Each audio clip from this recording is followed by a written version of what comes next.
first laugh came from inside the tunnel.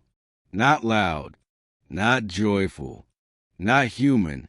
It sounded like something choking on its own breath. A slow, broken giggle that crawled through the darkness and wrapped itself around my spine. I stopped walking. The underground metro tunnel had been officially sealed for 3 years after a mysterious fire that killed several workers, but people online claimed strange videos kept appearing from inside.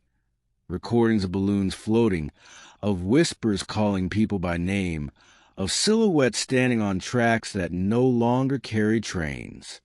That was why I was here. I told myself it was for content, for views, for fame.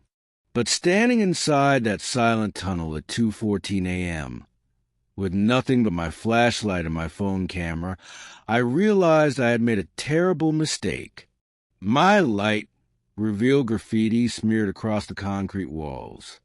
Some words were carved so deeply into the stone that it looked like they'd been scratched with fingernails instead of knives. He is coming. A slow drip echoed behind me. Drip, drip, then another laugh. Closer. My chest tightened. I turned around quickly, sweeping the light across the tracks. Nothing, but something rolled across the steel rails, slow, deliberate, and stopped right in front of my shoes. A red balloon. Its string was damp. My phone vibrated. A new message appeared from an unknown number. "Do you want to play?" My fingers trembled as I typed back, "Who is this?" The reply came instantly. "The one who makes you smile." The tunnel lights flickered once, twice, then went completely dark for 3 full seconds. When they came back on, a tall figure stood at the far end of the tunnel. He was standing perfectly still. His outline was thin but tall, shoulders hunched slightly forward, head tilted as if listening to something only he could hear. His face was hidden in shadow, but I could see the pale curve of a mask and the sharp, unnatural red line of a painted smile. He took a step forward. His shoes scraped slowly against the tracks. Then he laughed again.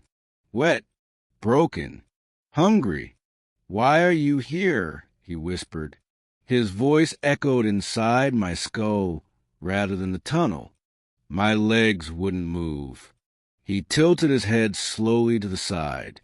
"Everyone who comes here," he said, "leaves smiling." He lifted his hand. Blood dripped slowly from his fingertips, falling onto the rails with soft splashes. I finally broke free and ran. The tunnel twisted and stretched longer than it should have.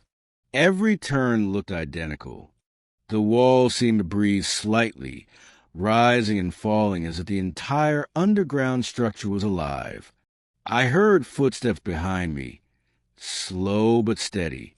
No matter how fast I ran, they stayed the same distance away. Then I burst into an open platform.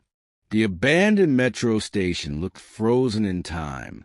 Broken ticket counters, fallen signs, rusted rails, and floating near the ceiling, dozens of red balloons. They weren't tied to anything. They gently swayed, as if inhaling and exhaling. My phone vibrated again. First rule, do not wipe the smile. A sudden burning pain tore across my cheeks. I gasped. My lips stretched wide by themselves. My face froze into a grin that I wasn't making. Tears streamed down my cheeks. I tried to scream. Only laughter came out.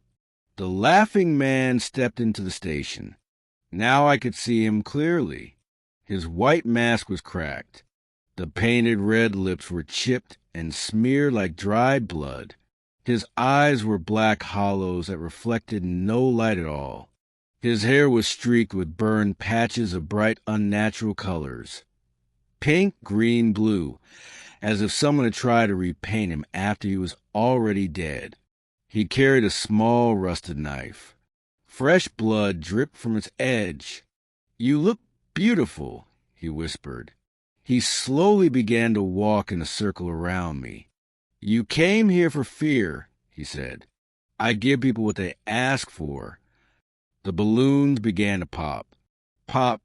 With each pop, a person appeared. A man in office clothes. A woman in a school uniform. A security guard. They stood in silence, all smiling, wide, frozen, dead.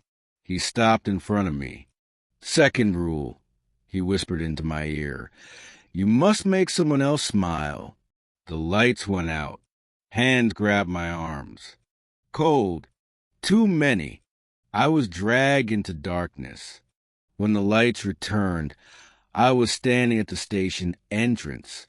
Morning traffic passed by as if nothing had happened. No one noticed the balloons drifting up or behind me. No one noticed the smiling figures standing in the shadows. I tried to scream for help, but I only laughed. My phone buzzed. "Welcome to the game. Your turn to invite." I looked down at my reflection in my phone screen. I was still smiling. And somewhere beneath that frozen grin, I felt something laughing back at me.